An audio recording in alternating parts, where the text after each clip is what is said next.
Yeah. So All right.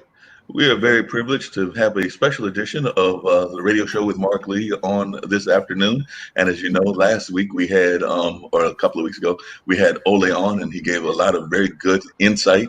I know that many of you have heard the conversations that me and Ankit and Kim and other members of the IBM.TV family have been having on our various other shows, some of which have touched on some of the things that Ole was talking about, whether that was Black Lives Matter, because I know that Kim is a big proponent of what's going to be the end run, whether there's going to be any sort of solutions or things like that, or whether it's just all kind of action and no real end game. And I know that we talked about a little bit about that the last time with Ole. And of course, Kim has also talked about some of the things about financial literacy and about currency. And of course, we've also had conversations revolving around a lot of the other things that we had in our conversations in the past, everything from environment to other things of that nature. And of course, we have definitely had conversations just in passing in some of our other programming about some of the things that are going on with some of what some people might consider the ruling families and things of that nature. So, um, glad to have you back on again with me, Ole. It's such a pleasure to see you on here with me and to have this great conversation that we're going to have about just what's going on in the world and your perception of the world. On a lighter note, I do want to let you know that your assistants did send me the pictures of the cats, and I love the cats, so they definitely had that enjoyable moment with them, checking them out. Ironically, I ran across a cat yesterday. I was thinking it was a stray cat, but it had the collar and everything else. So here in my apartment complex, I went and found security, and hopefully they got him back to its rightful owner because mm, it did not look like it was trying to have any kind of encounter with me at all. It looked like it was just trying to enjoy its shade. I think that this is the Fourth of July weekend, so my theory is that it was probably a little shell shock from fireworks and various other things, and was like, nope. I think I'll just leave the humans alone and hang out here in the shade until I have to go home. So that's just kind of my own personal theory as to what was happening with that particular stray cat and everything. But Ole, like I said, it was great having that conversation with you last time. As I said, some of your conversation points, without specifically naming you or anything, have definitely come up in some of our other shows because this particular network has a lot of different programming, and a lot of the people are very progressive and very interested in all kinds of things. We've got folks from around the world. As a matter of fact, one of my producers is actually out of India, and one of the show hosts is out of South Africa. I think there's another one that's out of England and Australia. So we've just got folks from around the world and doing some very positive things. And of course, we've been touching on everything from what's going on with Corona, like we did in the last conversation with you, to some of the other things that are going on. So the first question I guess that I would be asking you is, I know a lot of times, even when the Occupy movement was going on, and like I told you before, I was part of that. There was that whole thing of the very small percentage of people that are ruling the world, and some people would even argue that it's only a very select few families that are actually ruling the world. I know you mentioned one individual that is in the computer world that is definitely somebody that is not a somebody that you're a big fan of, but definitely I would consider him because he's listed as one of the top 10, along with the people from Saudi Arabia and some of the Koch family, which a lot of folks know because of their political influence as one of the top 10. But is that the limit of it, or how would you define the kind of like the ruling class of the world? So, like I said, I'm sure a lot of people would be interested in hearing from you as to how you would put them in, what context you would put them in. I mean, this is the big question, isn't it? Who is actually behind all of this mayhem? And it's really hard to know for sure. And I know for sure that I don't know. What I do know is in the world we have hidden. It goes under many different names: the deep state, the Illuminati, not the Illuminati as such, but the so-called elite, and so on. And it's the power structure is in a pyramid shape. But and what we are looking at, what you're asking for, is the top of the pyramid.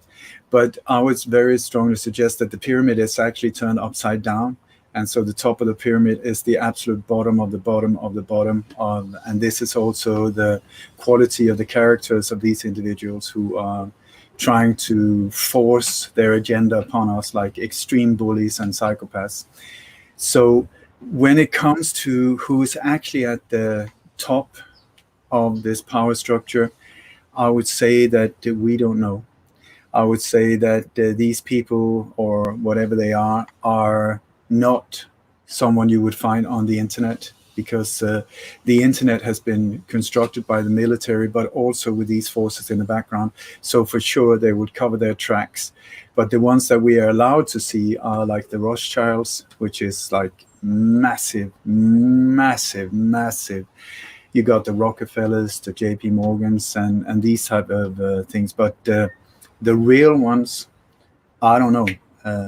There's and I've also focused these 40 years more on tracking assassins and hit teams on a street level, like NATO operation or state-sponsored terrorism, but on a street level, and then leaving the bigger picture to other people who are more devoted to find out that. Because when you get into these areas of so-called conspiracies, which actually just means breathing together, but planning or carrying out criminal activity, the area are so massive. So I feel you need to focus on somewhere, on some specific topics, if you want to be part of making a difference.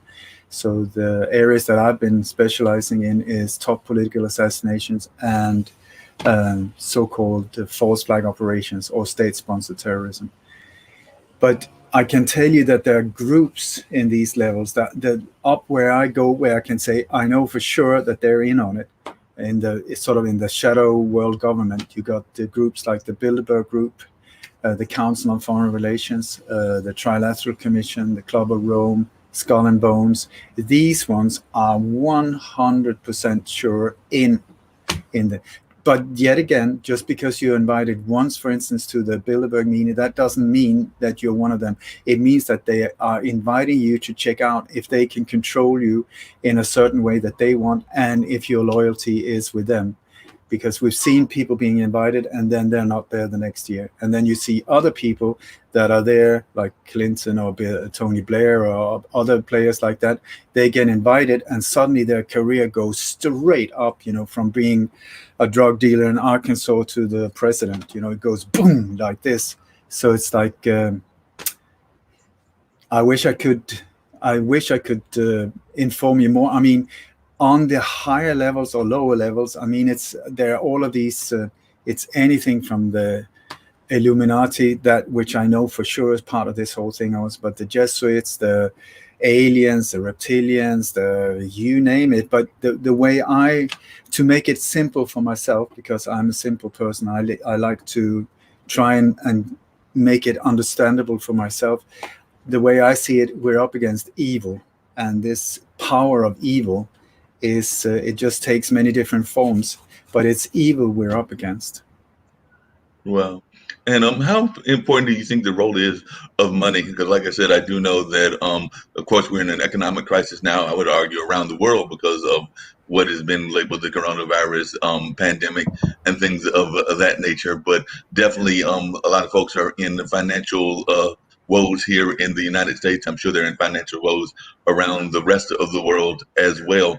And like I said earlier, before we got on, I know that one of my producers has talked about the fact that as far as she's been able to see a major coin, which is definitely the quarter, is she's not seeing that out anymore. So she's wondering if people aren't using that to create a war kind of environment eventually and things of that nature. But just in terms of, not even if you don't know a lot about the United States situation, but just in terms of currency and world money, because I do know that at one point there was talk of us having like a world coin, like some kind of coin that would be universal. I know there's the euro in the European area, but there's talk about there being a world coin of some sort. Some people would argue the dollar is the world coin, but we do know that other countries have other currencies as well. But I was just wondering what some of your thoughts are about the world and its money aspect.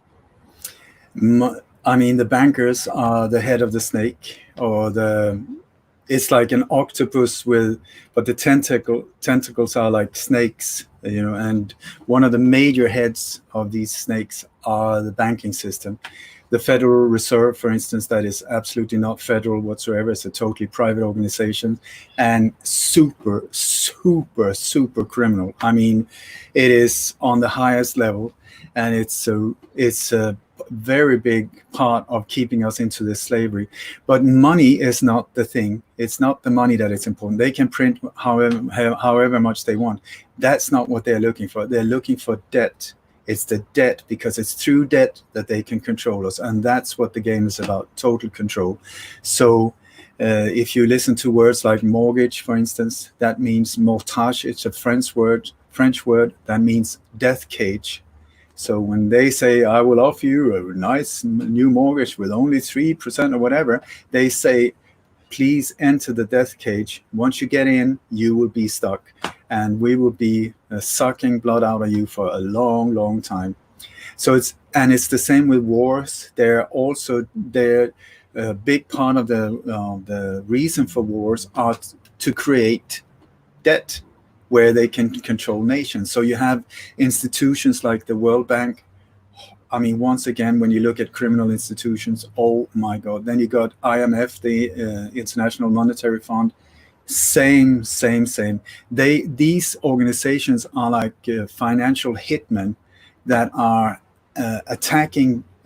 It's like different nations are being approached is a soft word for what they do. Raped, I would say, is a better term.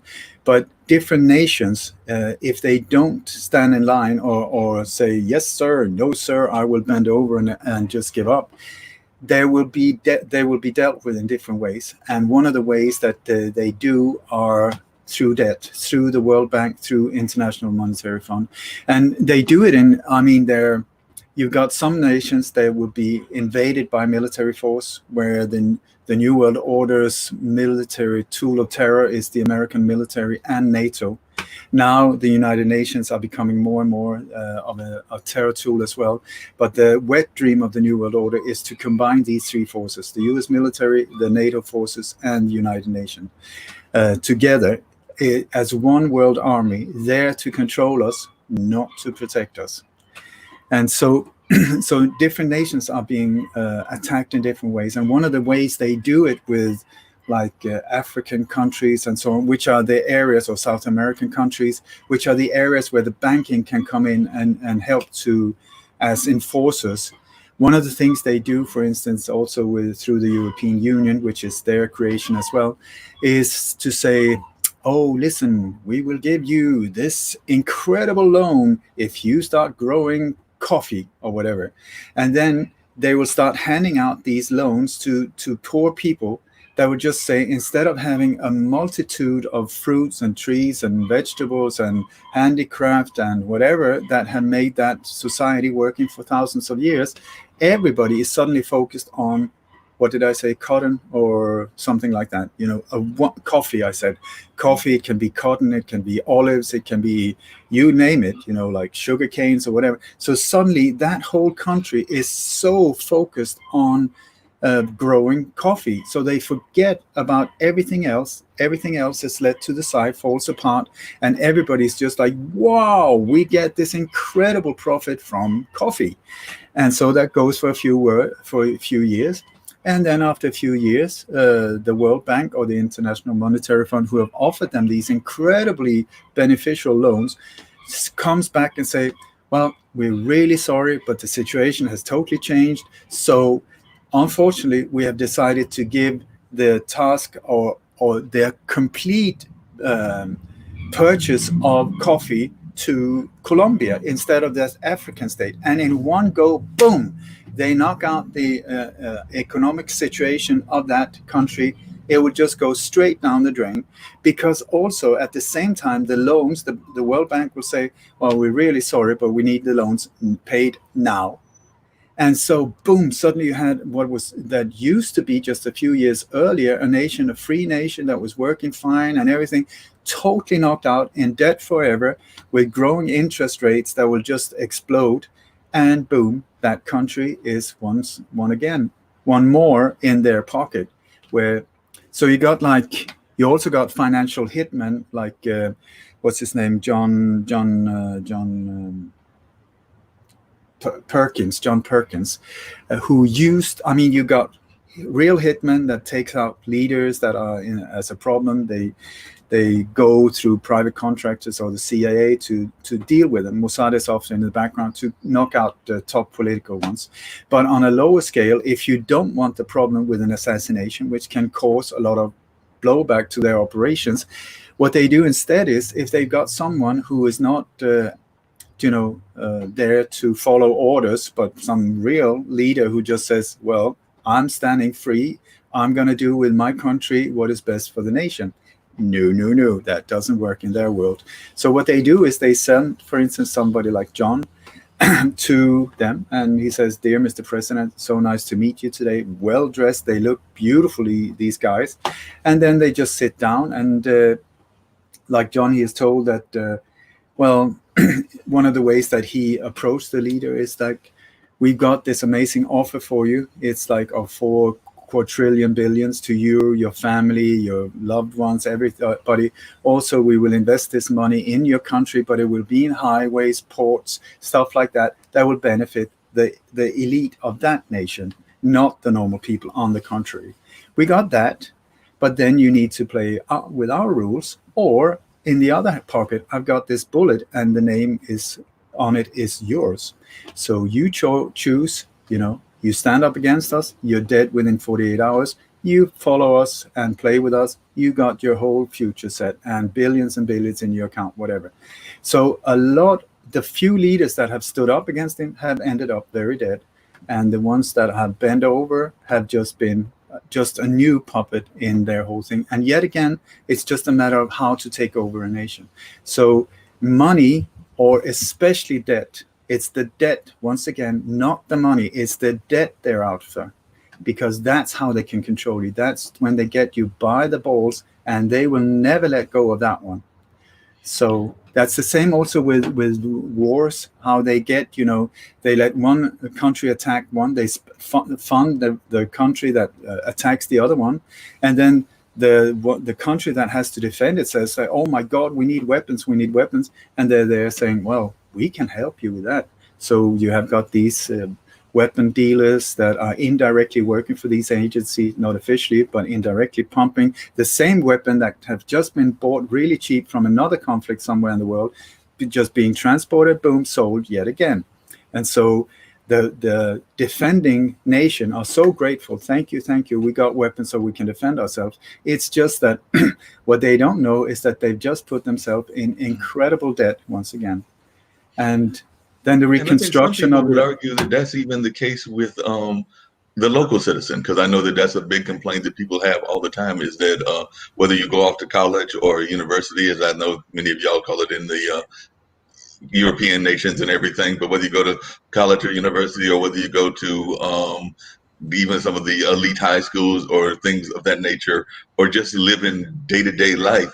I know here in America, I mean, people are having some utilities that have been put on hold because of what's going on with the medical crisis. But even that is kind of questionable, because if you're put on hold for this month and it lasts for 6 or 7 months, then you got to add those 6 or 7 months, and eventually they will come and ask you to pay the 6 or 7 months back debt that you owe and everything. So I know that a lot of times people here in America are buried in credit card debt, they're buried in utility debt, they're buried in various other kinds of debt that are more on the personal side. So it sounds like that even on the lower level, like the common citizen level, they also have that same kind of theory that they use for the nations, which is basically get you buried in debt, and then you spend the rest of your life trying to get out of that. My answer is 100% yes. It is by design on a local, on a national, and on an international level. It's the same how they do it. They do it over again. They do it to you. They do it to your cat. They do it to your country. They do it to our world. It's the same, just on different levels. And the whole thing is, there's this come to me. You can buy a new car. It can be yours tomorrow. If you just sign under your own slavery forever and ever, it can be yours. And it's really shiny and beautiful. So this is how they lure us in, but banking, it is, you have to understand also the banking system. That's the biggest hoax. Money is the biggest hoax ever. And the way it works is that The whole thing is set up against us through central banks.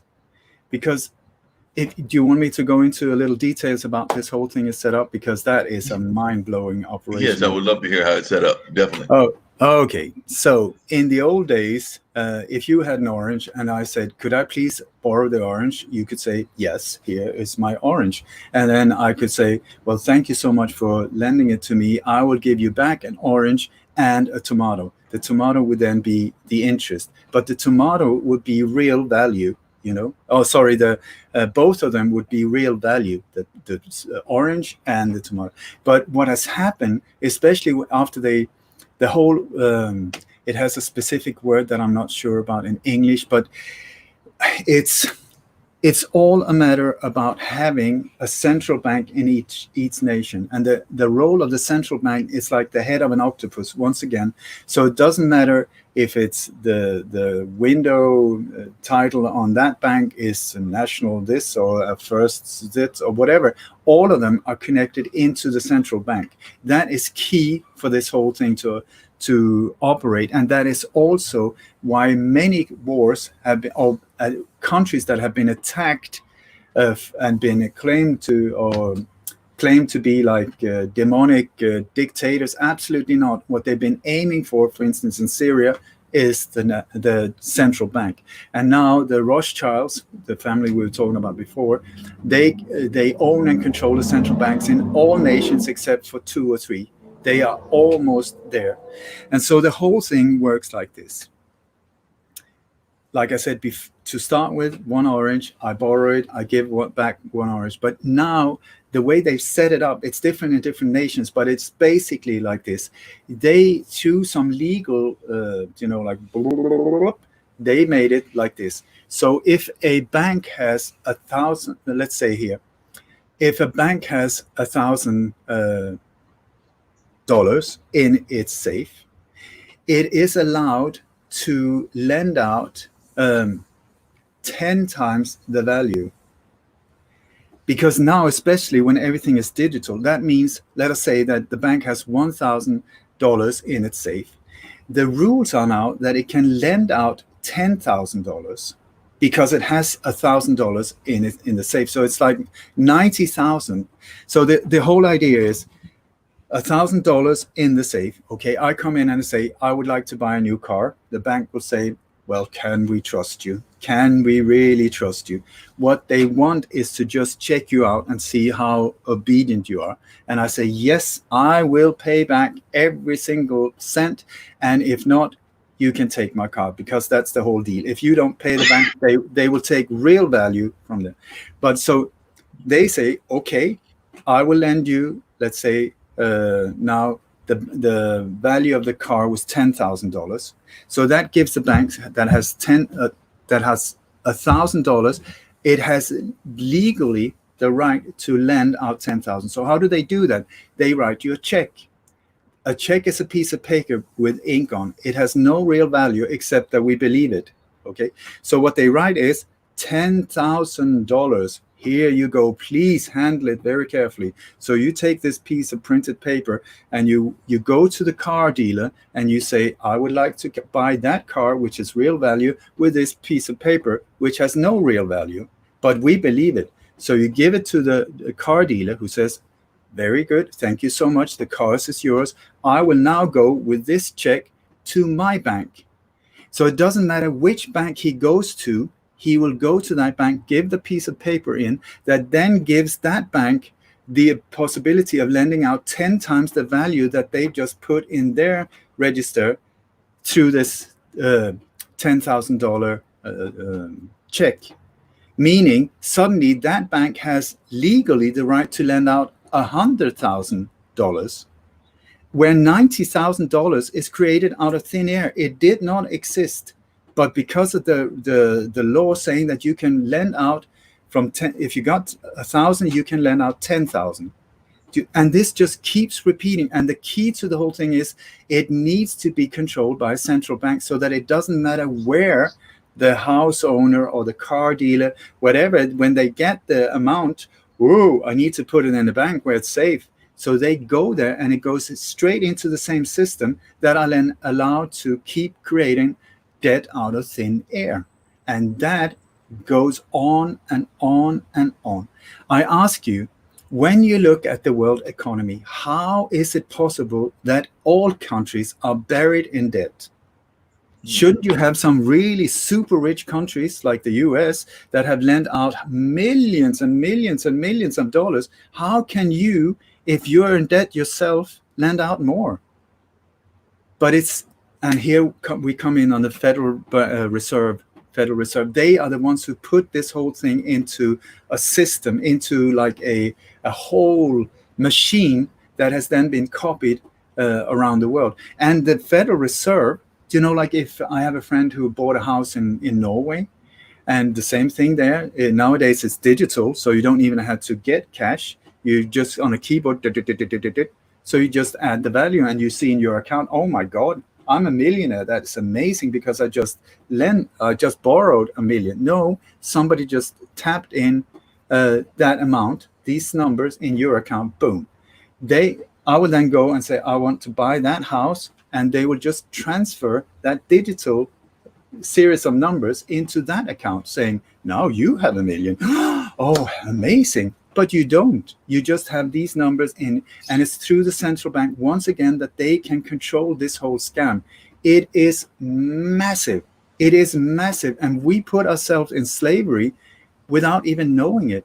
The bank, if you don't pay, they will take the house, which is real value, and say, well, very sorry, you broke our trust. We're very disappointed in you, so we will just take your house. Sometimes people even have to keep paying for it.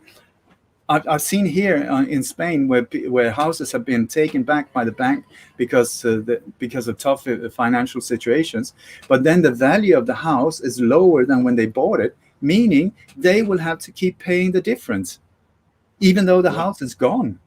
Wow.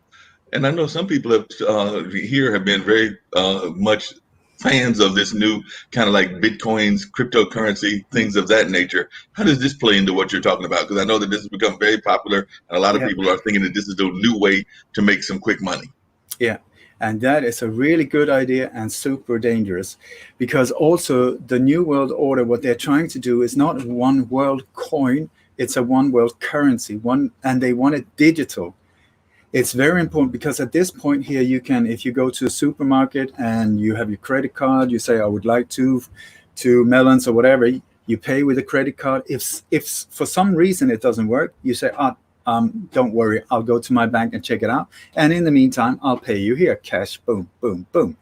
When the cash is gone, like it is in Sweden now, the one that controls your digital chip, if it's in your hand or in your credit card or phone or whatever, controls you, meaning that, Mark, we don't like what you're saying, we don't like your program, you better stop the program or we will just shut you down. That's the control that they're looking for. Through the digital currency is super dangerous, and this is what they're trying. They're pushing us toward a one world digital currency to once again control. So Bitcoin and these things are exactly that. But they're presented to us as this is the freedom. This is the way we get away from the banks. So who invented Bitcoin? No one knows. To this very day, I don't think anyone is aware. They say it was a Chinese someone. No one has ever seen that person. Where did it come from? So could it be that we have once again the New World Order behind this whole thing saying, come this way, yoo-hoo. And then get us into this trap. So once we're there thinking, wow, I'm free now from the banks, fantastic, and boom, down comes the what do you call it? The bars around us, the prison bars around us. Or it is fantastic and the way out. It's like there's so many different digital currencies nowadays. So it's a jungle. Who knows what's going on? And I really hope it's fantastic news. Do I trust it? Absolutely not. But it's like whatever money we have, we got it in cash, digital, Bitcoin, Etho, blah, blah, blah. I don't even know the names. I'm so not interested in money. A little in shares. Do you know, like just some in silver?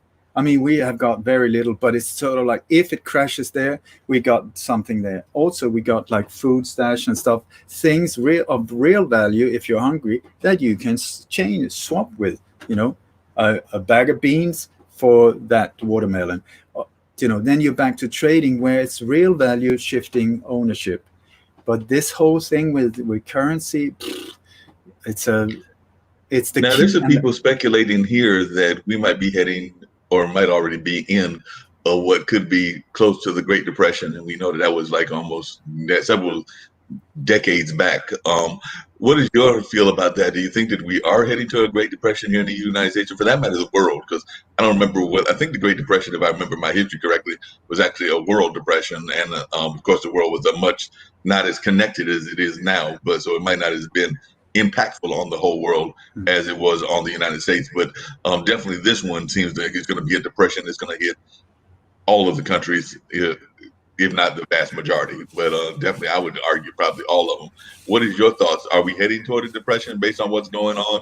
And I was also wondering what's your feelings about some of these world organizations, because I know that we've had conversations before about WHO, which is the World Health Organization, and about the United Nations, which supposedly was created to help unify the nations and get the nations to communicate. So I'm just wondering some of your own thoughts on those organizations and whether we're heading to a Great Depression.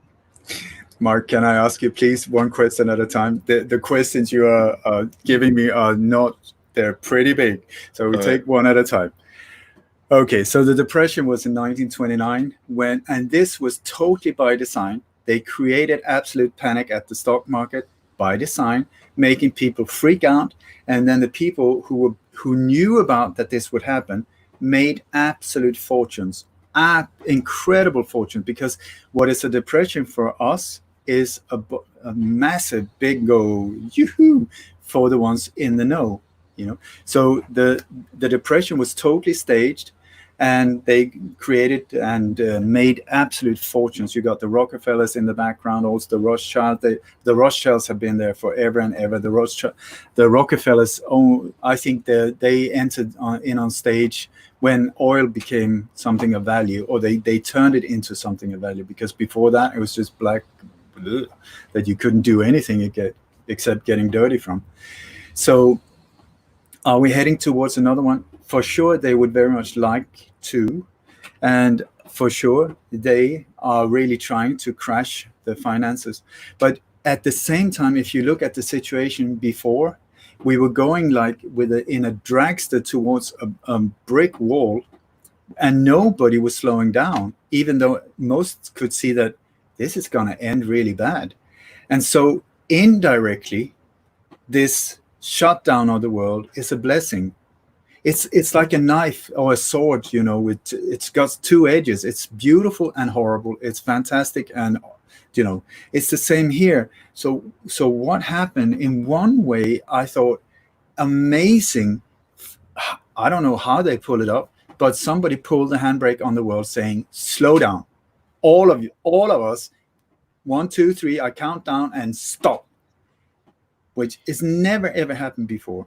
So if you come from total madness, which we were in before, and then you let go of the handbrake and you say, okay, now we're moving forward, just because it doesn't look the same as it was before, which was total madness, does that mean that we're going into a Great Depression? Maybe we're going into a great optimism, you know, that our health sign that, listen, we don't need all of this crap. We're buried in stuff, folks. How much do you need? And this is also where I think that this lockdown has been positive for many people, because they've been so buried in debt by design. So you can't breathe, you can't think, you can only survive. They don't want you hungry, because if you're hungry, then you have a revolution on your hands. If you're an invisible dictator, but they just want to keep you right there where you are. Okay, you can breathe, but that's about it. So I lost the thread now. You were asking about the organizations. Right. Well, the bad news, what looks really nice on the surface, once you start digging, guess what you're going to find? The very same players over and over and over and over again. You got the United Nations, you got NATO, you got CDC, you got CAA, you got it's the same power structure behind them. You got the World Economic Forum, same players. You got Bill and Melinda Gates are so in the background now. They got up to that position as a quite a high level player, so they're popping up their not so beautiful faces everywhere. And so, like for instance, the World Health Organization, which sounds like an international, like totally independent organization. So not, absolutely not. The biggest funder, the US, funder number 2, Bill Gates. So it's like, go figure that how come that they are actually doing what he wants. I don't understand it. Well, it's not that difficult because they're the ones paying for it to deliver. So they will just serve his or the deep state's desires. You got the there's so many. It's so sad when you get into this things that you believed in, and then you start digging, and it's just like, oh my God, are you kidding me? The United Nations, absolute creation of the Rockefellers were the ones that donated the plot, even where the whole thing is built on. Do you do that because you're kind? No, they do it they have a purpose. And when you look into the United Nations and the European Union and these type of things, it's organized crime once again. It's like I've been interviewing people that used to work for the European Union. The European Union have their own like intelligence agencies that are controlling the people working there. They're totally with surveillance cameras everywhere. They cannot do anything. People are, this is from insiders. People have sort of felt very depressed one day and suddenly jumped out their window by somebody pushing them, not once, but multiple times, car accidents. When you stand up, boom, you're deleted. And if you, on the other hand, are loyal to the cause, your career goes boom, like this. So it's the same. And Wow. And I know, and I'll try to keep them to one question. I know that a lot of people here are hearing the term used cultural war, or there's a war on culture. And of course, that has to do with the Confederate monuments and a lot of other things. But I was just wondering, is your research, is that just kind of like a distraction factor? Because I know even like our current president has used it, but other people in the world, I remember China using the term cultural war under Mao Zedong and others that have used that term. So I'm just wondering, how do you feel about this term of the cultural war? Because they're trying to make it seem like there's going to be this great divide among the different cultures that exist here in the United States. And I know that that's been a term used in other parts of the world as well. The real term is divide and conquer. It's an old Roman template. This is just an upgrade. It sounds really fancy. It is not at all. It's divide and conquer. What it's all set up to do is that we should fight with each other, instead of seeing where's the problem coming from, who are creating this whole thing. So they will point. If it depends on where you are. If you're in Sweden, they would point to illegal immigrants or the immigration. If you're in the US, they would point at the minorities. Oh, it's the blacks. Oh, it's the Latinos. Oh, it's the Mexican. Oh, it's like this. If you're in Pakistan, they will show, no, it's the Sikhs, or it's the Hindus, or it's the, not that they're only Muslims in Pakistan, sorry about that, but it's the same. Sunni Muslims, Shia Muslims point towards each other, black, blue, red, green, whatever, except us really saying, let's stay together here, hold each other's hand, and see what the hell is going on, who's creating this chaos. And boom, once you start going down that road, you will find the real problem. Divide and conquer, it's been there forever. And this whole cultural, when you look at the so-called New World Order, which is what we experience, it's given fancy names like Agenda 21, Agenda 2030, the Fourth Industrial Revolution. It's the same crap. Horror, horror, horror. But when you look at that, it's the same agenda. What they're trying to do is destroy everything. Everything. And out of the ruins of what we, the normal person, and the Joe, whatever you call him, Joe in the street, and I mean all of these beautiful people that have been working their butt off for generations to create something good, they want to destroy all of it. They want to destroy education. They want to destroy race. They want to destroy nations. They want to destroy traditions. They want to destroy handicraft. They do anything that will make us free and harmonious and stable and independent. They want to destroy it. Sex and gender as well. This whole thing with IBCQ, BLTF, I have no idea what all these letters stand for. Absolute, total their agenda to once again destroy and confuse. And then out of the ruins, boom, that's where what they call the New World Order.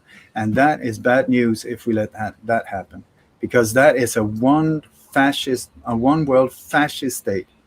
A global dictatorship with a one world global army, like I've described before, a one world digital currency, not good news, a one world religion, where I believe that they're going to try and destroy all religions. If you haven't seen it, they're trying to aim the religions at each other also, Muslim, Christian, Hindu, Sikh, get them fighting, and then they will present to us the new world religion, a one religion where we can all unite. And I truly believe that they're using the weather to do that, so that we will all be gathered around the weather will be our new religion, where we can all agree we have to save the environment. The environment are pretty good. It's pretty okay. If you look at the reports, what is being told with global heating and global cooling down and whatever, if they stop chemtrailing and using HARP and crap like that, we're pretty okay. The Mother Earth for sure needs a break, which she's been giving a little bit here in the lockdown. But otherwise than that, when you look at the reports that we're being pumped with this whole CO2, that is another, that anyone can buy into that once you start looking at this from a scientific point of view. CO2 is good. It is what makes plants green. It is what makes plants grow. It is totally necessary. If something, we need more of it. But here, what they're looking for is taxation. They want to put taxes on everything, include carbon, because they say, you're the bad one. You are spreading that by breathing out, you horrible person. How dare you breathe out? You're destroying the environment. Absolutely not. These footprints, it's the other way around. It's interesting you bring that up, because I know that that's the only thing that so far there you don't have to pay for. Like, I know that if you go to an apartment, you go to a house, you have to pay for water. Now, it seems to me water should be something that should be the right to everybody, just because it's necessary and it's things of that nature. But, you have to pay for your water to come into your building, your apartment, or whatever, and you definitely have to pay for electricity. But so far they haven't taxed air, but I wouldn't be surprised if they don't find a way to tax it eventually, because I know that there have been even like some fictional movies where they were doing that. They were kind of like, you had to pay a certain amount of money just to get the air and everything. So I don't know, is that something you think that they may be thinking about down the line, this taxing of things that we think of as common, like air and just things that you need basically to survive? Are you kidding me? Yeah, big time. Food, water, air. These are the ones that if we let them, they're really trying to hit us with in sort of the next level. Once again, I don't want to sound super depressing. On the contrary, I am such an optimist. I want to point that out. At the same time, you have to see what is the problem to be able to find a solution. And there are multiple problems here. It's full spectrum, silent warfare going on at this point.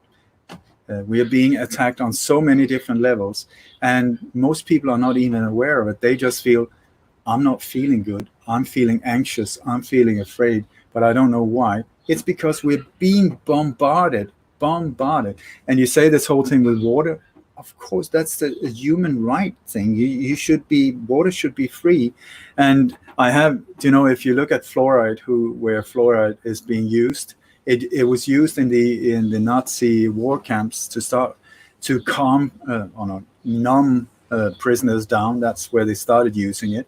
And then they said, well, this is really good because it makes people like, because the pineal gland gets totally calcified and so on. So excellent. we can shut down any aggressors and so on. So the areas that they really used for our teeth, they say, is because our teeth, fluoride is so good for our teeth. I don't know if wouldn't the dentist be sort of protesting we are running out of work because everybody is using fluoride in the water? It's an absolute baloney thing. It is there to numb us down, and especially in areas that are known for, free thinkers and freedom fighters, and so you got like Ireland, for instance. Oh my God, the water there is unbelievable. The level of fluoride you got in all the native reservations you got in Australia, they hit these areas to calm them down, or numb them down, so they don't have problems with it. And I've got a friend in Ireland who's a radio host there, and he has not paid his water bill for years because he's just sent letters back to him saying, the day you deliver water, I will pay for it. What you are delivering is not water. So that is, and they're not doing anything because they know he's right. Prisons are another place that has been heavily poisoned with fluoride in the water.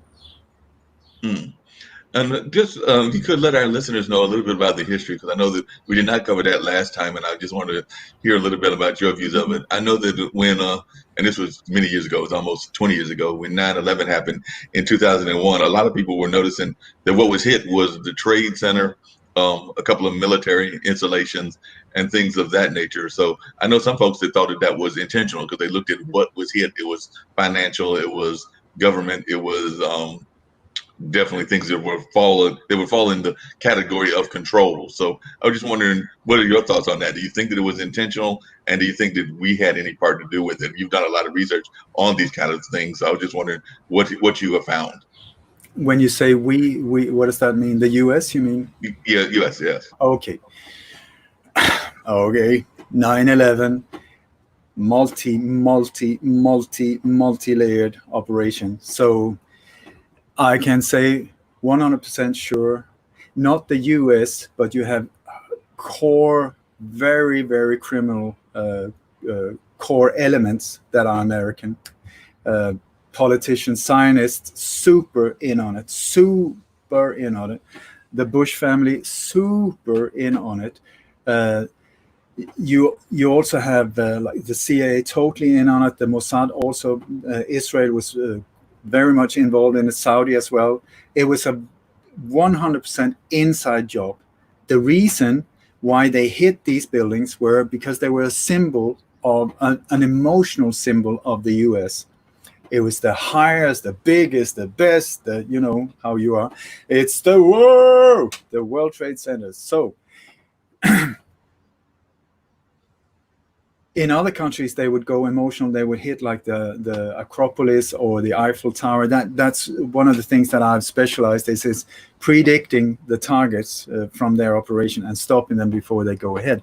But 9/11, the thing with the two towers was to get the emotional impact, because they needed the whole world behind them to start the war on terror. That was the whole point of it. War on terror. What does that even mean? A war on a noun? Are they going to go for a verb the next time? What does that mean? Where is terror? How do you know when you won or you lost or whatever? It's an absolute BS operation, but it sounds scary and it sounds very good. So that was the whole thing. But they needed the emotional support of the world in shock to say, oh my God, something needs to be done. It's the old problem, reaction, solution. Once again, an old Roman template. So boom, it goes off. The whole world says, oh my God, you need to do something. And we turn towards the people we don't know are the ones who actually created it, saying, please help us. And they say, well, the only way we can save you with this horrible incident is, and boom, war on terror. I tell you, it's pretty interesting. You had 19 hijackers. 9 of them are still alive, are working as commercial pilots. None of them were from Iraq. None of them were from Afghanistan. And still, that was where they went to attack the whole thing. You got General Wesley Clark, I think his name is. He stepped forward and he said that the whole war on terror, everything was set and prepared. The Homeland Security Act, do you think that, I mean, how many thousands of pages were the Homeland Security boom and the Patriot Act? How many? I mean, if you need a building permit for your doghouse, how long do you have to wait for that to go through? And then we have a thing like that. Everything was on standby. And so while we were in the shock, they just passed the law. Boom. And there you go. Welcome to the New World Order version of your life, including Homeland Security, FEMA, and the Patriot Act. Totally changed the game. So the towers were hit for one of the reasons, the emotional impact.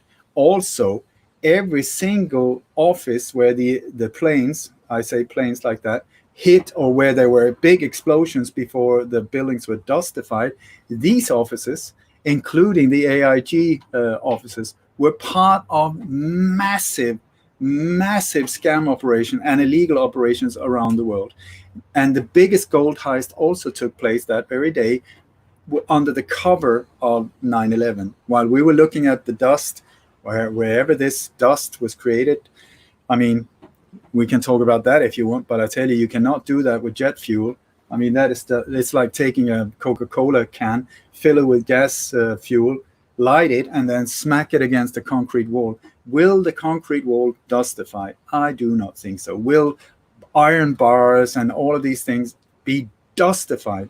Where's the rubble? There should have been 13 stories high, just rubble from this. There's nothing. It's gone. It turned. Where are all the file cabinets? There were like, I don't know, 43,000 file cabinets or something. One was found. Where are all the chairs? Where are all the toilets, seats, and where are the windows? Where? Nothing except rubber and aluminum, I believe, and paper. Paper in the millions was spread out. And then this very, very bizarre dust that was spread everywhere, infecting a lot of people in a very, very bad health way. So, and then that was the target for the emotional impact. Boom, to get all of that while also getting so many things, getting rid of it. And then you had the next target, the Pentagon. There was only one military target, the Pentagon. That is the heart of U.S. military intelligence, yeah?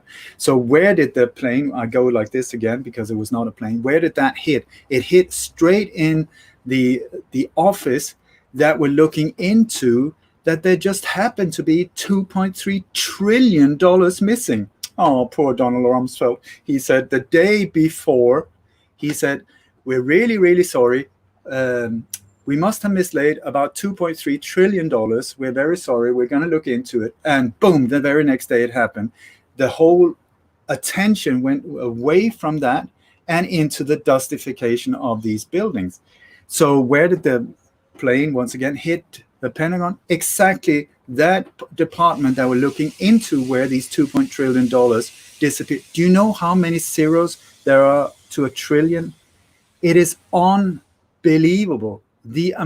I mean, Mark, if you suddenly just happen to you lost $230,000 from this radio show, don't you think the radio show would say like, listen, Mark, you're responsible.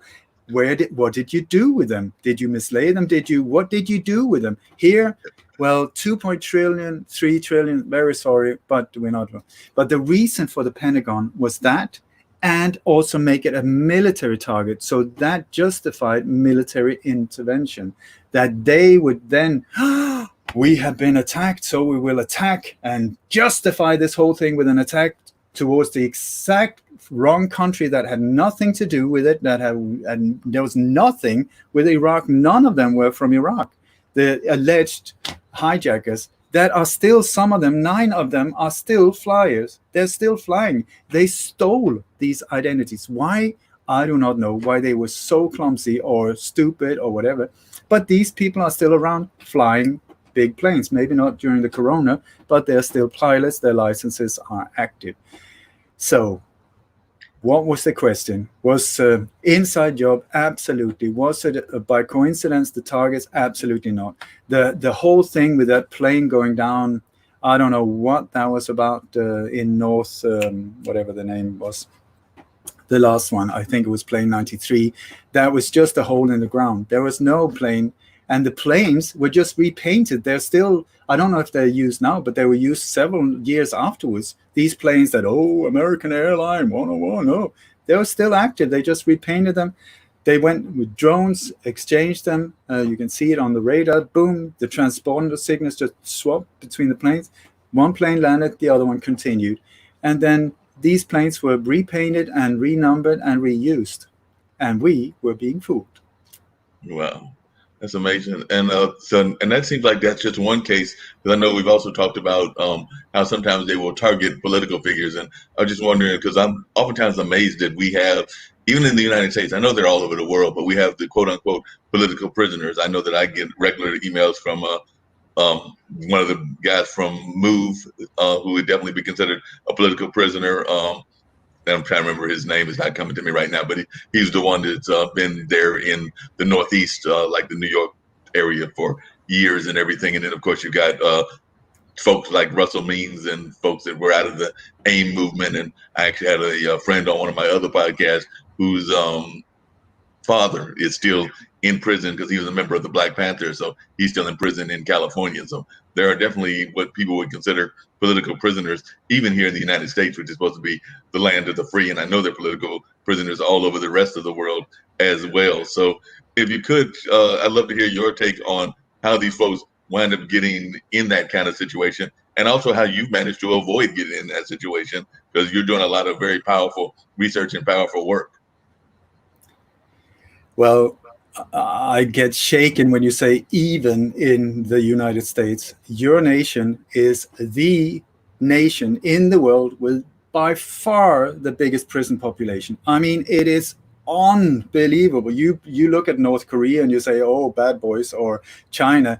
They're nowhere near. They're nowhere near. So how did that happen from the land of the free, or the American dream? Well, first of all, the American dream, you had to be asleep to dream. So that's a good one. That's a pointer for you to start seeing what this nation of yours. I don't want to get personal, but I have to point these things out because there's this misinterpretation of the United States as the land of the brave and free, the land of, that you are liberating countries and, from dictators and so. It's absolute, let me put it mildly, bullshit, bullshit, bull, and bullshit. It is total propaganda. And your beautiful soldiers, young, often innocent, well-meaning people that are signing up, mostly minorities, once again, because they make the education so hard for people without money, by design, once again. The ones that take the education are then drowned in debts for the rest of the world. But we need cannon fodder as well. So let's go for the minority. And so you only have to serve 3 years in a war in a foreign country with a horrible dictator, and then you will get a college grant or whatever. But the thing is, what they're looking for are assassins, trained killers to do their dirty work. Now we're talking about the New World Order again. These wars that are often named, the Operation Stardust, Operation Freedom.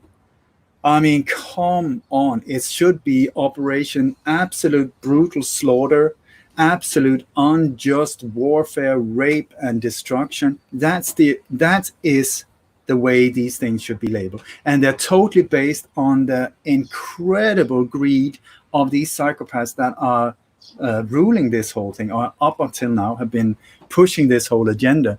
And what is the price? The price is that young, innocent people that are just trying to do their duty for their country, and you applaud them every time they appear in uniform. What they're doing, they're being sent to innocent countries. The only crime they have done is that they've got lots of poppy fields or oil or minerals, or that uranium is there, or they're a really good spot for fighter planes and bombers to land and be refueled and so on. That's the only so-called crime they've done. These are totally innocent countries, but the New World Order needs a reason for them to go there and bomb the living bejesus out of these innocent countries. And then they send in troops of of beautiful individuals. I tell you, most soldiers that I met, to start with, fantastic individuals. Then they get totally pumped up with I don't know how many awful vaccines. That is such a cocktail of you name it. I mean, we're talking like advanced experimentation on human beings under the code, and also breaking them down mentally, kill this whole thing, so that there's no hesitation once you get the order. Shoot that woman, shoot that child, shoot that. And the thing is, it's not even for the soldier's own benefit or greed. It has no benefits for that person at all. And many soldiers, I've spoken to a lot of them, they go there, they believe that they are doing the right thing. We're going to liberate this country. Why are people throwing rocks at us? Why are they shooting at us? Because you're not welcome. You are the enemy. And so what happens is they put themselves, or they are ordered into a situation where suddenly maybe they have to whack a whole family, or blow the head of an innocent child or something. And they are the ones who have to suffer this. These top psychopaths, they don't care at all. They would never do them themselves because they have absolute zero spine or courage themselves, but they sign the order, go bomb that, go shoot that, do whatever. And then these beautiful individuals are destroying their souls by doing these things. It's not by coincidence that you have got so many suicides by so-called veterans. So if your leader, whatever the leader is, a beautiful, George Bush or Nixon or Obama, okay, so we have the heroes, they come back in uniform, everybody is applauding, whoa, stand up, we gotta thank you so much for your service for this nation. Okay, so how are they treated when they get back? Is the government saying, well, thank you so much for being working for us and putting yourself at risk and maybe getting an arm or a leg blown off? So incredibly, we're so grateful for your service. No, they give them the finger and they say, you can stay out on the street. We will just leave you in your own diapers in some veterans hospital that are so underfunded that it's awful. It's awful. And so many, I spoke to Chip Tatum. He's a CIA whistleblower who is now really devoting himself to help the veterans as well. And he said, I don't know if this is true, but according to him, if I remember right, it took up to 6 years for a returning veteran to get the benefits that he was promised to start with. 6 years. Who can wait 6 years, especially if you're totally messed up mentally after doing things that are so against human nature? Yeah. Oh, it really gets to me. Yep, definitely. And I was just wondering, you talked about the war on terror earlier and how that seems like almost a fiction. I was also wondering about the oil war, because it seems to me that if you've got 2 or 3 of the richest families all involved in that, and we know that the House of Saudi is definitely Saudi Arabia, and then you've got like definitely some American families that are involved in the oil industry as well, the Bushes and stuff like that. So it seems to me that would be almost a misnomer as well, this kind of oil war, because are they in the same room together? Are they making the negotiations together? Are they basically the same family? Have you got wars between rivals when it comes to drugs, mafia? That's what we're looking at. They're knocking out the competitors. But it's multi-layered. Once again, I cannot say yes or no. I need to know the exact war, the exact situation, whatever. But oil is once again control. It's controlled. There's fantastic inventions since many, many years with vehicles that can drive with water, especially dirty water. And the thing that comes out is pure, clean water particles. Fantastic. It even cleans it while it burns it. So we got all of these inventions that could make the world oil-free like this. It's there, but it's been suppressed. So why are we still driving around? Why are we destroying our air with all of these exhaust horrible? Because that is a real problem. It's because the oil industry wants us to only dry and use their product. So who are they? We're back to the exact same again. Who it's like when you look into the Rockefellers, for instance, they were the ones that turned oil into something usable, because before that, I told you before, it was useless. Then they through Henry Ford, they managed to get it to a position where it became really valuable. So this black thing, suddenly became, whoa, you hit an oil like that, which was on the Rockefeller ground, suddenly you're a millionaire and you can start pushing the prices up. Then then that just expands and expands, and it went into the Middle East with Saudi and these different oil emirates and so on. They were given these countries, just on a map with a ruler and a pen. Take that, take that, take that. Nobody knew that it was oil underneath it. And then these desert people suddenly found oil, and boom, they got into this incredible power position, which was a major problem for the New World Order. So I also want to say, do you know why marijuana is illegal? No, why? No, it's the Rockefellers once again. I think it was 1912 that the Rockefellers, before that, marijuana, the plant, was worshipped as a miracle plant, a plant that you can make anything of, clothes. Henry Ford made the interior.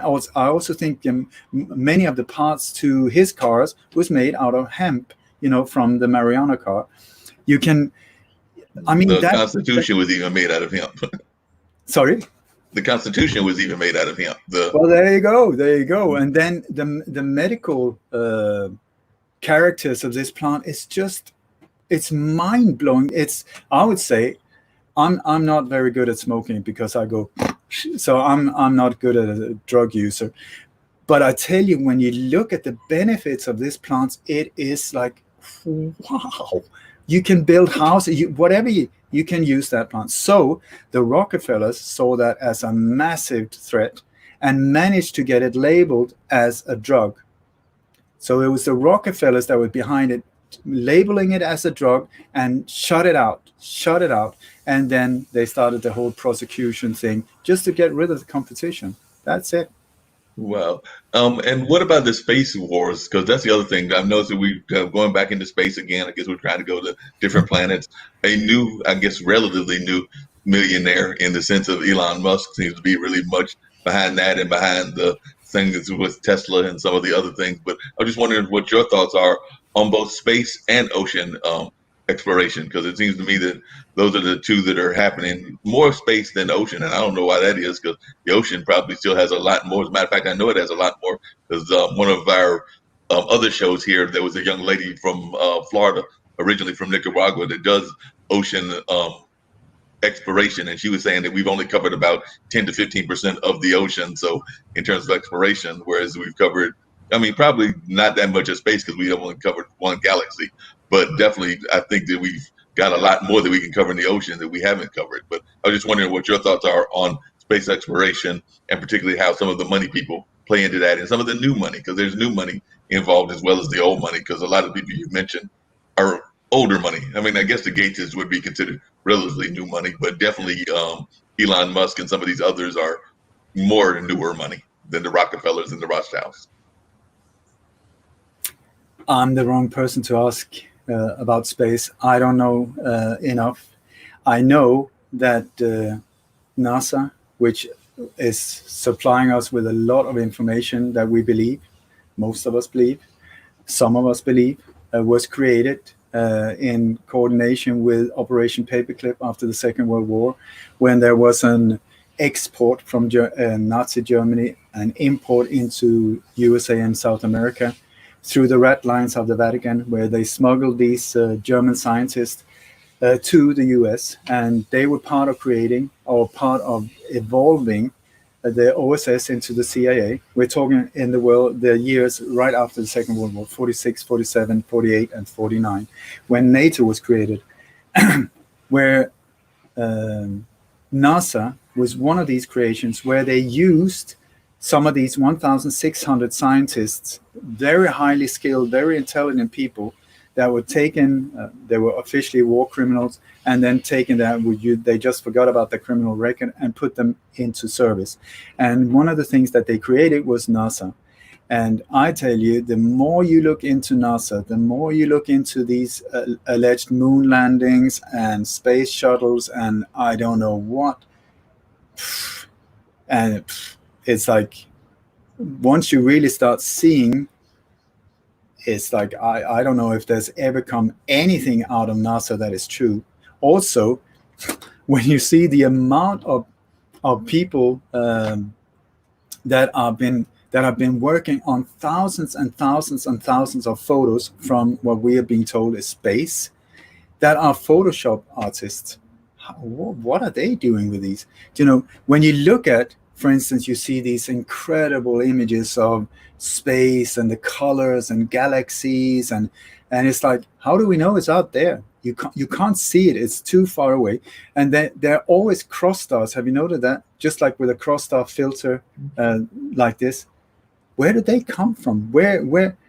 And these massive big, what do you call them? Not microscopes. What do you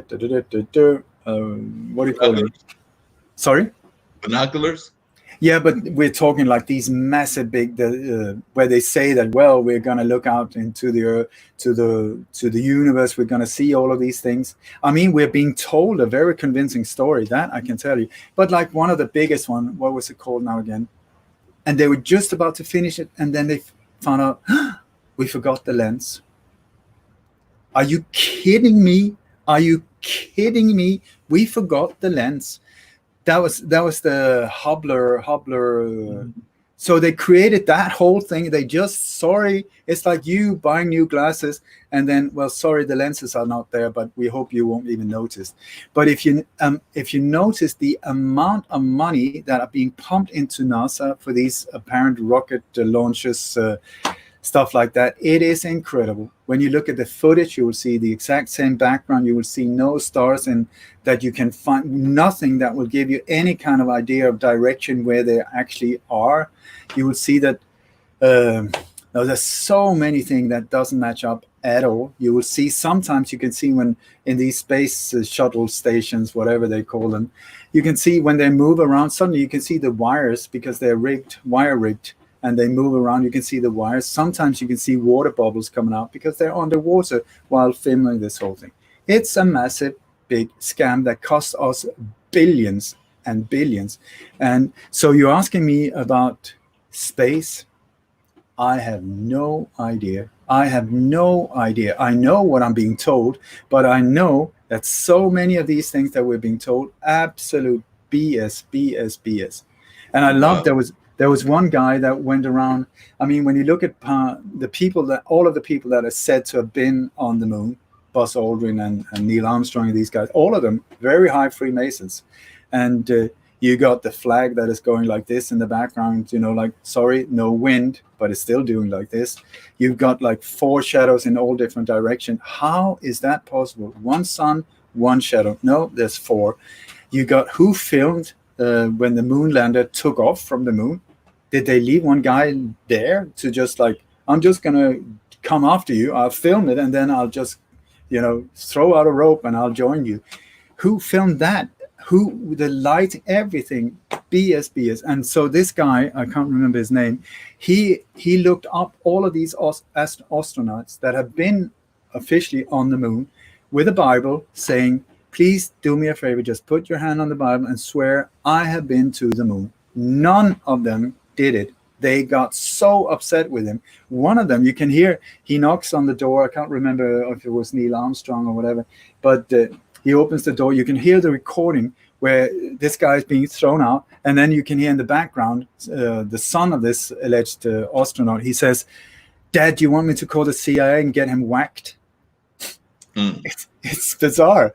But once again, what is the problem? And Buzz Aldrin recently was interviewed, and he was drunk as usual, by a young girl, in his 7-8 years in a school somewhere. And she's asking him about how it was to be on the moon. And he says, but please, my child, you have to understand, we never went there. His words, not mine. So wow. I'm the wrong Yeah. person to ask, but it's the perfect hole to pump in billions of tax money, because who can control it? Who can say, well, I'm going to look at the moon and I will see, no, did you do well with them, or did you use them the way they were supposed to? We have no idea. We just pump in billions and billions and billions instead of taking care of this planet, may it be round or flat or whatever. I don't know. But don't you think that that money could be used in a much better way down here, because there's a lot of suffering going on? Oh yeah, a whole And lot of stuff ain't going on. I know we got to get ready to wrap up and everything, but the other question I was going to ask you is, I was actually amazed, and I don't know if you've been doing research on this, but and if you can clarify for the listeners if you have, because I know you've done so much research on so many things. But I know that I was talking to one of my friends, and we were talking about the wars in the world, and it occurred to me that at least here in the United States, the last war that was actually a declared war was World War II. So apparently, all the other wars that we've been fighting were never actually declared, because supposedly here, and I guess it's that way in the rest of the world too, you're supposed to go through a process, like to make sure that it's approved not just by the president, but also by the senators and the legislators, and it is actually vetted by several different sources, and then it's allowed to happen. But everything from what we talked about earlier, the war, the Middle Eastern war, to Vietnam, to Korea, they told me, and I don't have any reason to doubt them, that we haven't had an officially declared war since World War II.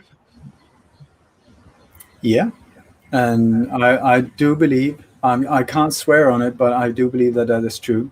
And wouldn't that tell you something, that some very strange things are going on here?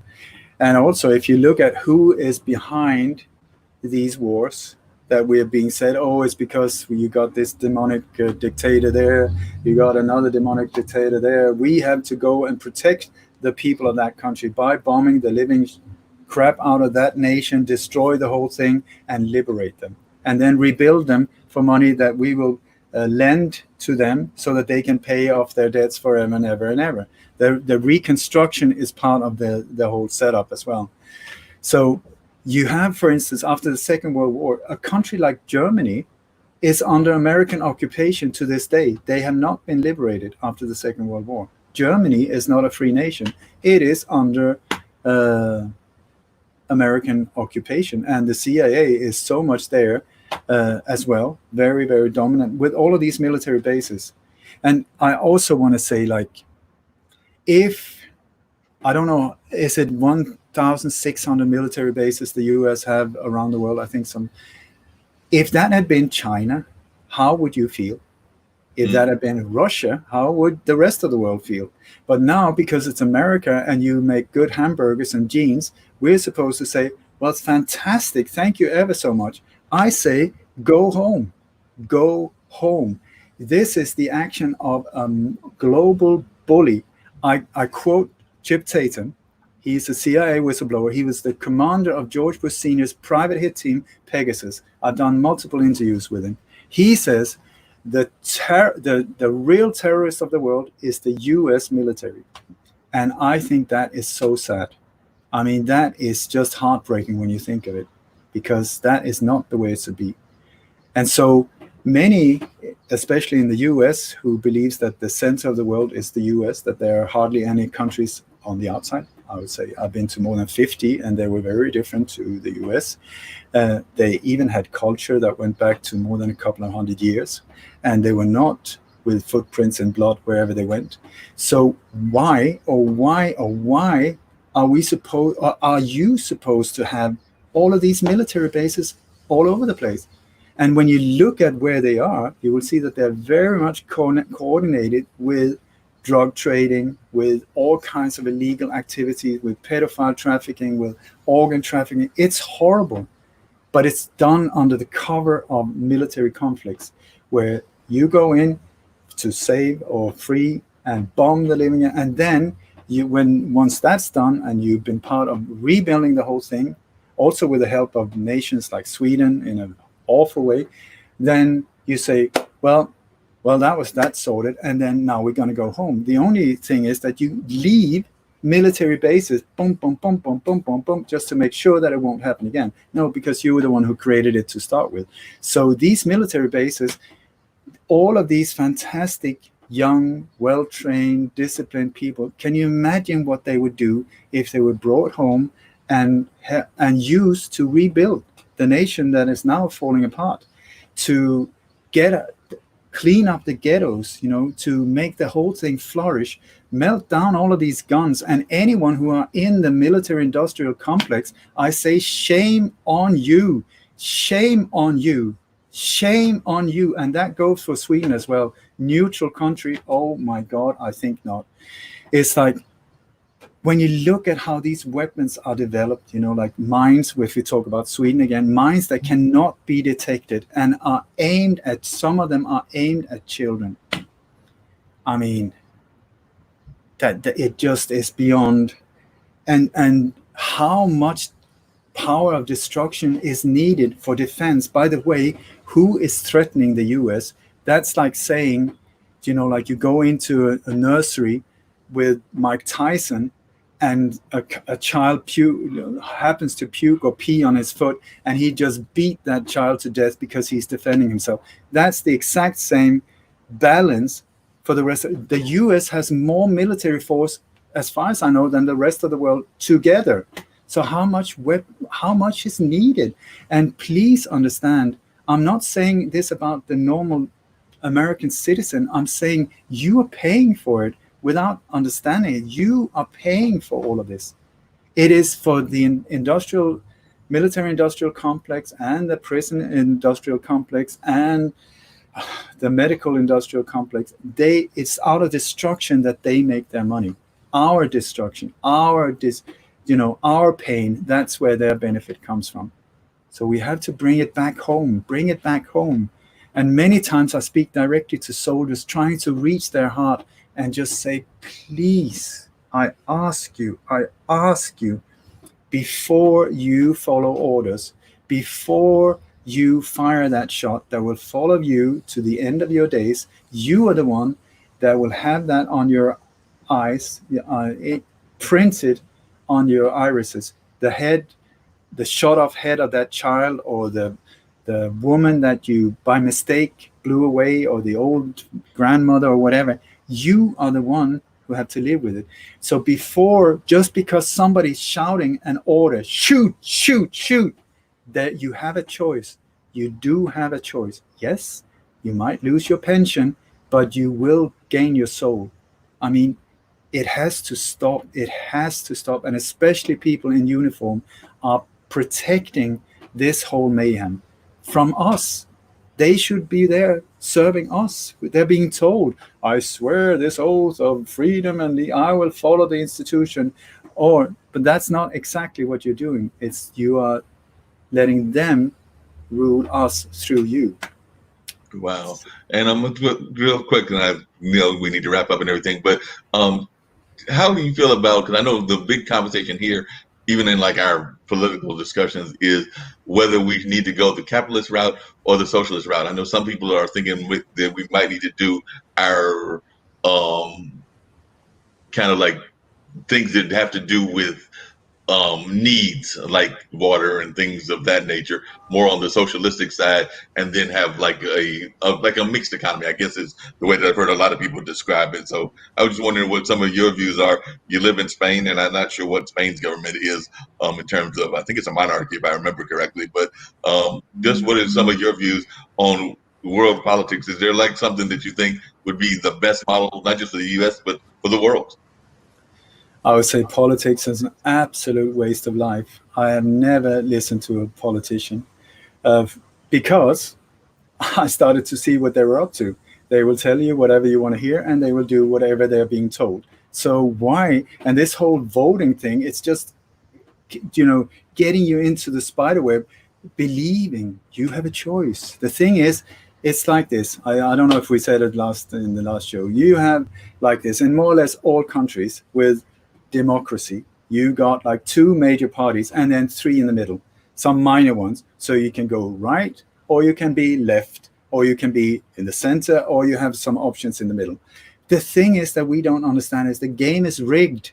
It is rigged, just like my fingers. All of them belongs to me. So it's like, Mark, which finger do you want to choose? Which one? It's still me. That's why nothing changes. and then we just change the cover. So the cover is called Bush or Obama or you name it. Possibly Trump is an exception. I do not know. But he's the first one where there's doubt, because the other ones just very nice covers. I mean, Obama, beautiful man, sounds fantastic. Actions, oh my God, awful.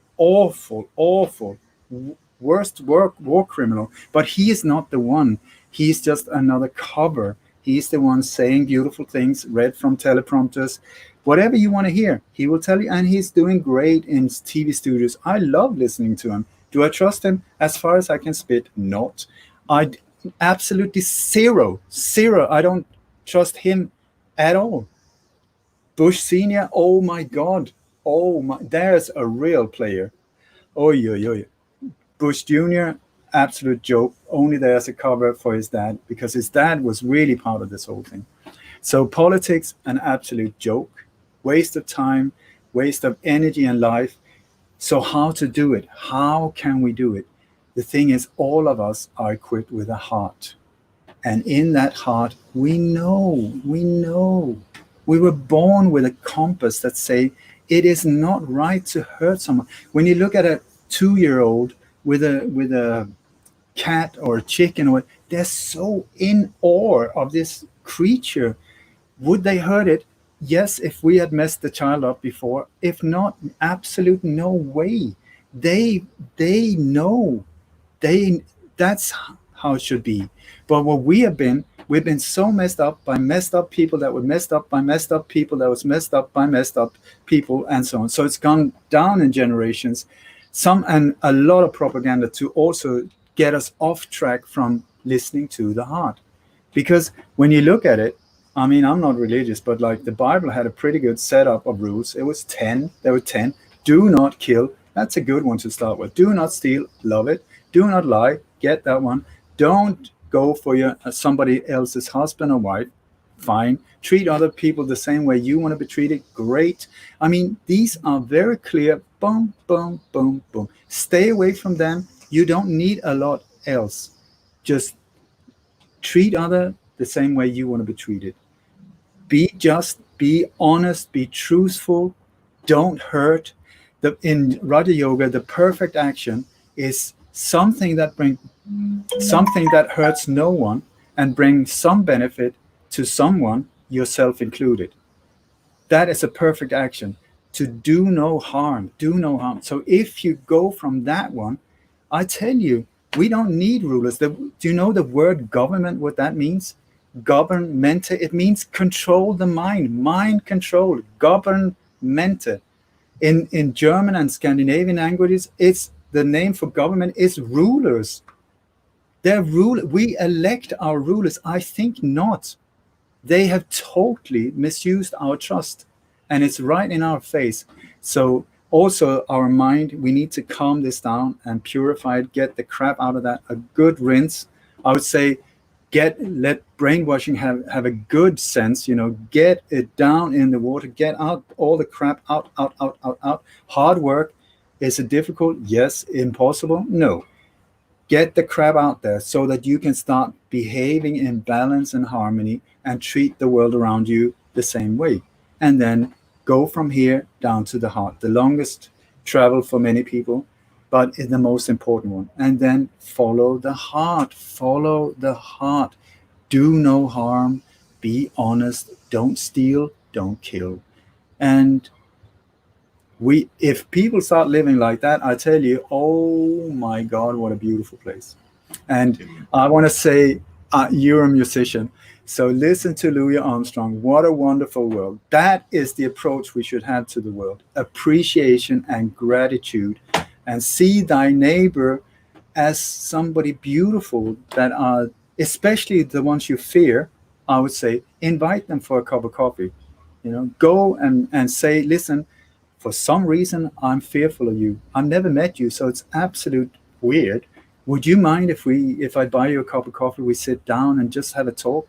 And very often that person is just as afraid of you because of your skin color or race or length or height or whatever it is, nationality, I don't know. And it's it's a wonderful way, I tell you, to find new friends, because the ones you fear are often the ones that will free you as well. It's the same when you meet your own fears. The liberation is great.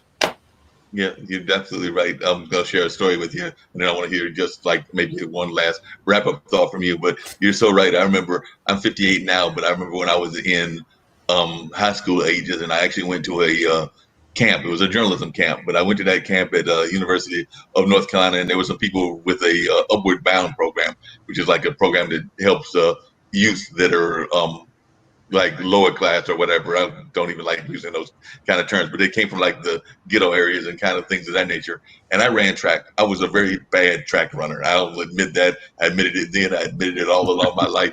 But I was a good recruiter, so I recruited people. So I went to that track meet, but I was also talking junk, and he was talking junk, and we were talking junk to each other. And I challenged him to a race, knowing good and well that I was probably going to lose that race. But I challenged him to a race, and I talked myself out of going to that race. So I was like, I'm not going to go to the race. This is a young 17, 18-year-old kid. I'm like, I'm not going to that race. That kid's going to eat me alive in terms of racing. So I challenged myself not to do it and not do the race and everything. But I told my friends that I was going to do the race. And these are people from high schools in other states. Like I think they were South Carolina, Virginia, Maryland, other places. And they I talked myself out of running. And I was like, I'm not going to do that run. I'm not going to do it at all. And then I finally convinced myself. I think we were supposed to run at like 3:00, but I convinced myself around 4:30.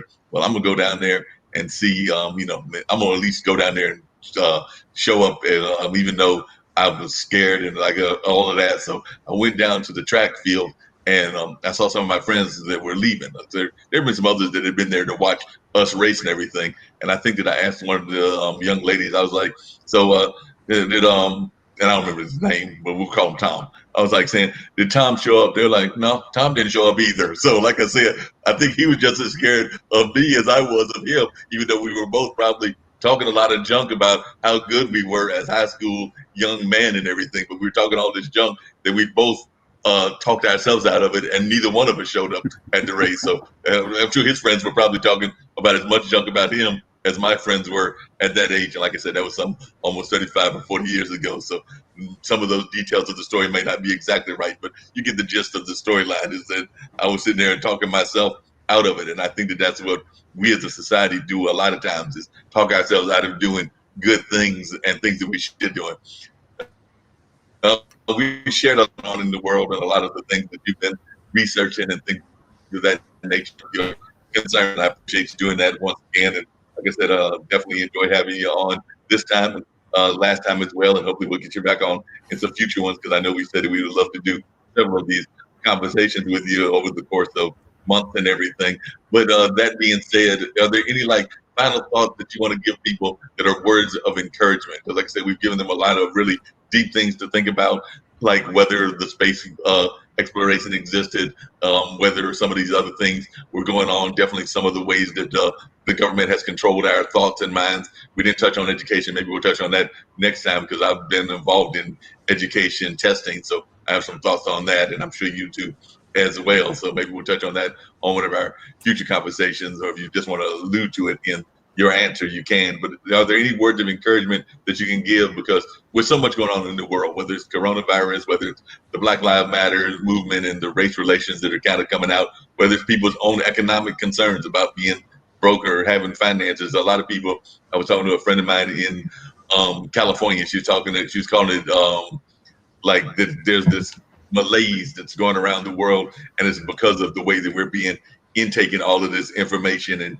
she was feeling it. She felt that I was feeling it because she's of Asian descent. So sometimes people of different cultures are more in tune to their spirituality than others. At least that's my thoughts on that. But I'm just wondering, are there any thoughts that you have that you would give people in terms of words of encouragement when we're facing all of these hard times that are going on, when we've given them a lot to think about just in our conversation here in the last hour or so?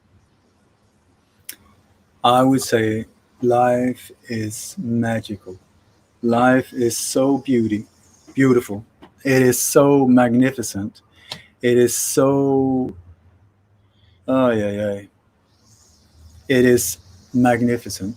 And then there are there's a small little, like a cancer growth of forces, individuals, psychopaths, you name it, whatever you want to call them. They are very, very few that wants to control us. It's just like a serial killer in New York. One man with a knife, one crazy individual with a knife can terrorize a whole city. We're exactly in the same situation. It is exactly like that, but this is called the New World Order. Or the so-called elite. They call themselves the elite. I have words that would be a lot less flattering, to say the least. But they're so few. They are so few. So how can they control us? How have they been able to control us for such a long time? It is only, and I repeat, only through fear. It is only through fear that we will let ourselves be controlled. And that's where these operations come in, with diversion, confusion, divide and conquer. All of that is to get us out of balance so that they can get back and get us in a fear mode. So if fear is the only tool they have against us, then I would say the way out is not be fearful. And you asked before, how come I'm still alive? I don't know. I'm very grateful. I would like to stay for a while, but I am certainly being a major pain in the butt for these forces. If not, I had totally failed, but I know I am. And I have death threats. I've had people killed around me. I changed country. That's why I'm in Spain since 20 years, because of these things. So I paid officially a high price. Do I complain? Absolutely not. I am so grateful. I'm so grateful. So the wonder with fear is that it's only in your mind. The fear is not out there. It's you. I can't take your fear from you. You can't give me any of your fear. You can scare me and activate my fear, but it's mine. And where is it located? Oh, it's between my ears. That's where it is. It's only in my mind. So is it real even? No. It is an emotion or a thought or whatever you want to call it, an energy.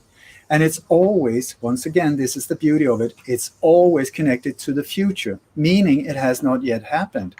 Once again, a total waste of time. So even if somebody pulls a gun and aim it at your head, if you think of it logically, there's nothing really to fear until, boom, the shot is fired and something enters your head. At that point, I would be somewhat concerned. But up until that point, really, when you think of it, it's all in your imagination. I'm going to die. I'm going to this. Maybe the gun is made of licorice. Maybe it's not loaded. Maybe, you don't know. And it's the same here. I tell you, it's a full spectrum silent war that is going on here. Why? Because they're terrified. They're terrified of us seeing how weak they are, how few they are. It's just like the Wizard of Oz. We are pulling the curtain. I am really doing everything I can to be in the front line of pulling this curtain and showing that is not a big, powerful Wizard of Oz. It's a tiny little weak individual with the quality of his personality as yogurt and no courage whatsoever. The only thing he has is a microphone and a massive amplifier. That is the outlet of info through mainstream media and through a lot of the internet. So if you turn off these screens in front of you, this mayhem will stop. The fear-mongering will stop. It really will. So I say there's this magic button on the remote. It's often round and red. Press it. It says off, because that is what's holding you in this fear. The news, breaking news. No, it should say, get shit scared. Here's another one. Are you scared now? I'm going to give you this one. What about now? That is what they're doing. And then they end up with a little sunny story. And there was a bear cub that went up into a tree, so that you won't feel totally raped, but you will still be like, whoa, totally knocked out. So I say, why are they so afraid of us? It's not only the numbers, it's also because we are incredibly creative individuals with a free mind that also can be part of creating absolute wonders. And these individuals do not have that. That's why they keep using the same operations over and over and over. The same template for mass shootings, the same script over. Terror attacks, Allah Akbar, ISIS flag. Whoa, it's the same, like watching the same Rocky movie 400 times. It's the same. So, what to do? Free your mind. How do you do it? Not the easiest thing, but necessary. It's mandatory, I would say. Meditation is one way that helps a lot of people. Raj Yoga, I can certainly totally recommend it. Raja Yoga, that's the science of the mind, not a religion. It's a philosophy and a manual how to control this one. Because according to Raj Yoga, the mind is like a drunken monkey stung by bee, high on acids. They will go. It's like a rodeo horse that can just go totally wild on you if you do not pull the reins and learn how to control it, so that it becomes your servant instead of you being its slave. So, Mark, I would very much like to finish with a prayer. And I really hope that if anyone is depressed now, confused, great, depressed, then I totally failed. Then it would have been better for me to shut up, because then I would go their errand by scaring even more people. I am not here to do that. I'm here, hopefully, to make the fog lift so that we can see clear what's actually going on. And there is a prayer that I absolutely love. And the entire universe be filled with peace and joy, love and light. That's the entire, every single little corner be filled with peace and joy, love and light. May everyone, and especially the ones who hurt us, be filled with peace and joy, love and light. May the light of truth overcome all darkness. No violence, no revenge, no hatred. The light of truth overcome all darkness. So victory to that light. See the beauty. Don't buy into this fear, and ask yourself 2 questions every time you get, is it true? Is it true? Can you go out and see that what I've just been told is true? Even though maybe it was 2 miles down the road. Were you there? Did you actually see it? Do you know for sure that it was true? Ask yourself, is it true? So before I shit myself, I want to find out, is it true? And then number 2, who benefits from me believing it? And watch out for the solution that would come. The ones that they would say, well, because of this, we will, and boom, in comes the solution. Because problem, reaction, solution. And now, Mark, I will be quiet. All right. Well, I appreciate you definitely giving that great insight and everything. You were a great guest, as you were last time, and I greatly appreciated you. I did have one of the listeners that was commenting, and they have a show as well. I'm not sure if it's a podcast or one of our shows here, but she goes by the name of, or he signed a con, and they did say that they had asked London Real to invite you as a guest. So it definitely looks like you've got some folks that were definitely inspired by what you said, and definitely are looking forward to having you on the show or on some other shows as well. So definitely, matter of fact, they just wrote peace and joy, love and light, and that they thank you for being on the show. So definitely appreciate you being on as well, and definitely look forward to, like I said, having you on again in the not too distant future. And I do know that they're not just this one, but also my friend Zach and some others that are definitely enjoying learning from you and getting insight from you. And like you said, learning about having that curtains revealed so that we see the true light of what the wizard is all about. So I do know that there's some others that may be reaching out to you as well. And like I said, I've done this now with you twice, and every time I think that it's going to be a short interview, but you give so much insight and so much powerful knowledge that we wound up talking for a long time. As a matter of fact, I thought that this one was going to be, and I know you did as well, but it might be like about an hour, and we've already gone close to 2 hours. So we oftentimes have these great conversations, but there's so much to be learned and so much knowledge to be shared. And you've done all this research, as you said, for some 40 plus years. So definitely you've revealed a lot and continue to reveal a lot. So just as somebody that I now consider one of my new friends, I definitely appreciate you being on, and look forward to having you on again in the not too distant future. I feel proud of calling you my friend, Mark, and anytime, anywhere I can be part of making a difference for the better, count me in. Frontline, secret meetings with whoever, especially like people in the forces or police or whatever. I've been to meetings, they've been sitting with plastic bags over their head. Not a problem. I don't want to know anything about them. It's just that I've spent a lot of time trying to do my utmost. And if that can come to the benefit of all of us, then please use it. Sounds good. Definitely appreciate you being on again, and I look forward to hearing again from you sometime in the near future. Like I say, definitely if folks are listening and they want to reach out to you, could you give your website one more time where they can reach out to you, just so they know how to reach you and everything of that nature? It's Light on Conspiracies. Light like the light, LIGHT, Light on Conspiracies, plural, because there's so many going on. I'm on Patreon as well, patreon.com/Light on Conspiracies. My YouTube channel has been totally destroyed. I've been under a heavy attack from all different kinds of areas, but I still have my website, and I've got a membership area. I've got a monthly newsletter where I show exactly what I believe is going to happen. I've publicly now, up to 2 months before it actually happened on international radio, predicted and sometimes stopped 59 of these alleged terror attacks and mass shootings. And one of the things that I want to is try and share to as many as possible to see the signs of how these operations are carried out, so that we can, even in the beginning stages of when they're trying to do it to us, reveal it right away, stop it right away, boom. Because you see, once you start seeing the boxes being tick, tick, tick, tick, tick, tick, you can be part of stopping it. So that's a main emphasis on mine. And if anyone would like to support me and help me on my quest for truth, as the beautiful saying is, then I've got donation buttons. I've got also, if anyone is interested in research, I have what I call my private research vault, which is 2.4 terabyte of information, videos, documents, you name it, in hundreds and hundreds and hundreds of cases, perfectly organized and so on, where a lot of this information has now been deleted from the internet. So we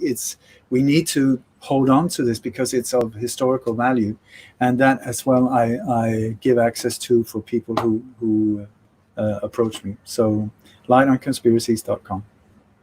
Sounds great. I hope that you get some new folks joining you and everything, and definitely giving you the support that you deserve for all this great work that you're doing. And definitely, I'll try to find ways to continue supporting you. Both, like I said, having you on this show and trying to get other folks to engage you as well in these kind of conversations. So once again, I do want to thank you for being on the show, and I'm getting ready to end the broadcast right now. But if folks have any questions to ask of me about the show, they can reach me at bluesradio@gmail.com. And this is a special edition of the radio show with Mark Lee.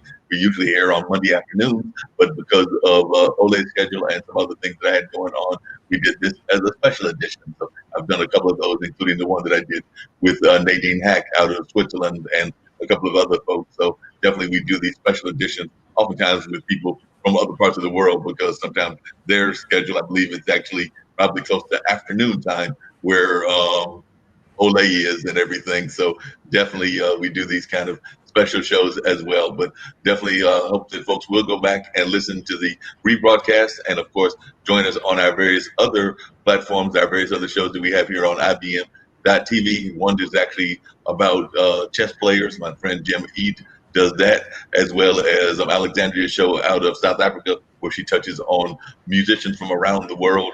And those are just two of the shows that come off the top of my head in terms of like memories. Oh, we do have Podcast Thursdays where we have podcasters from around the nation. So definitely looking forward to folks learning about those shows. And of course, you can also catch me on my other podcast, which is on Blog Talk Radio, and that is Straight Talk with Dean and Mark. So that's on Monday nights. One of these times I have to get Ole on that, just because he'll have to stay up way early in the morning, since that's like at 7 o'clock. So he's giving me that grin on his face like, nope, don't think so. That's not happening.